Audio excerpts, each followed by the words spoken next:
Hi friends, ഞാൻ doctor Shani. Welcome back to doctor Shani's kitchen.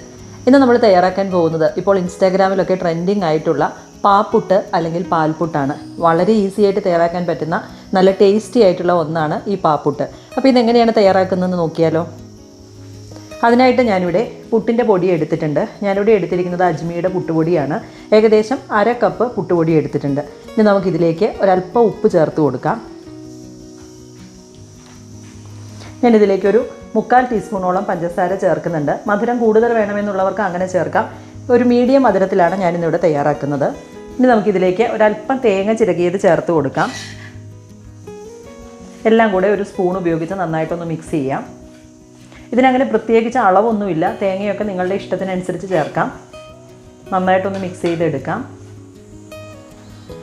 ഇനി നമുക്കിതിലേക്ക് ചേർക്കാനുള്ളത് പശുവിൻ പാലാണ്. ഞാനിവിടെ വെള്ളം ചേർക്കാത്ത പശുവിൻ പാലാണ് എടുത്തിരിക്കുന്നത്. അപ്പോൾ നമ്മൾ എടുക്കുന്ന പുട്ടുപൊടിക്ക് അനുസരിച്ച് ഇതിലേക്ക് പാല് ചേർത്ത് കൊടുക്കാം. അല്പാൽപമായിട്ട് ചേർത്ത് നന്നായിട്ടൊന്ന് മിക്സ് ചെയ്ത് കൊടുക്കാം. നിങ്ങൾക്കറിയാം, പുട്ടിൻ്റെ പൊടിയിലേക്ക് വെള്ളം ഒഴിച്ച് കഴിയുമ്പോൾ അത് പെട്ടെന്ന് തന്നെ അത് വലിച്ചു കുടിക്കും, പെട്ടെന്ന് ഡ്രൈ ആയി പോകും.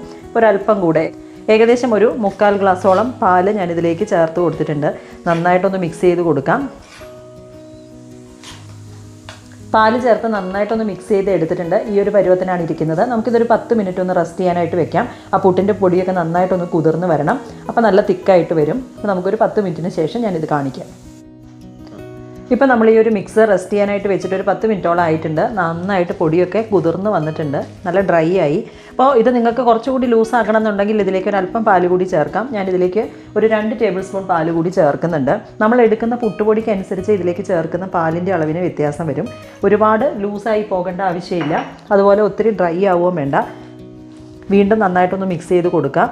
ഈ ഒരു മിക്സിലേക്ക് നിങ്ങൾക്ക് ഇഷ്ടമാണെങ്കിൽ ഒരു ടീസ്പൂൺ പാൽപ്പൊടി ചേർത്താലും നല്ലതാണ്. ഞാനിതിലേക്ക് പാൽപ്പൊടി ഇപ്പോൾ ചേർക്കുന്നില്ല. നമ്മൾ പാല് തന്നെ ഒഴിച്ചിട്ടാണ് ഇത് മിക്സ് ചെയ്ത് എടുത്തിരിക്കുന്നത്. പാൽപ്പൊടി ചേർക്കുമ്പോൾ അതിന് കുറച്ചുകൂടി ഒരു ഫ്ലേവർ വരും. നിങ്ങൾക്ക് ഇഷ്ടമാണെങ്കിൽ അത് ചേർക്കാം. അത് തികച്ചും ഓപ്ഷണലാണ്. നമുക്ക് പ്ലേറ്റിലേക്ക് ഈ ഒരു മിക്സ് മാറ്റാം. നെയ്യ് തടവിയ ഒരു സ്റ്റീൽ പ്ലേറ്റിലേക്ക് നമുക്ക് ഈ മിക്സ് ഇട്ട് കൊടുക്കാം. അതിനുശേഷം സ്പൂൺ ഉപയോഗിച്ച് നന്നായിട്ട് നമുക്കിതൊന്ന് ലെവൽ ചെയ്ത് എടുക്കണം. സ്റ്റീലിൻ്റെ പ്ലേറ്റിലേക്ക് മാവ് എല്ലാം കൂടെ മിക്സ് ഒഴിച്ചതിന് ശേഷം നമുക്കൊരു സ്പൂൺ വെച്ചോ അല്ലെങ്കിൽ കൈ ഉപയോഗിച്ചോ ഒന്ന് ജസ്റ്റ് ലെവൽ ചെയ്തെടുക്കാം. ഇതിൻ്റെ മുകളിലേക്ക് നിങ്ങൾക്ക് ഇഷ്ടമാണെങ്കിൽ ഒരല്പം തേങ്ങ ചിരകിയത് കൂടി ചേർത്ത് കൊടുക്കാം. ജസ്റ്റ് ഒന്ന് ലെവലാക്കിയാൽ മതി. ഇനി നമുക്ക് ഇഡ്ഡലി ചെമ്പിൽ വെച്ചിട്ട് ഇത് ആവി കയറ്റിയെടുക്കണം. ഒരു 10-15 മിനിറ്റ് കൊണ്ട് തന്നെ റെഡി ആയിട്ട് കിട്ടും. ഞാനിതിൻ്റെ മുകളിലേക്ക് ഒരല്പം തേങ്ങ ചിരകിയത് കൂടി ചേർത്ത് കൊടുക്കുന്നുണ്ട്.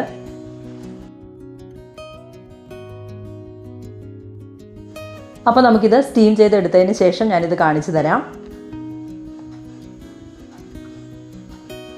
അങ്ങനെ നമ്മുടെ ആവി പറക്കുന്ന പാൽപുട്ട് അല്ലെങ്കിൽ പാപ്പുട്ട് ഇവിടെ റെഡി ആയിട്ടുണ്ട്. പെട്ടെന്ന് തയ്യാറാക്കാൻ പറ്റുന്ന ഒരു ഈസി ആയിട്ടുള്ള റെസിപ്പിയാണ്.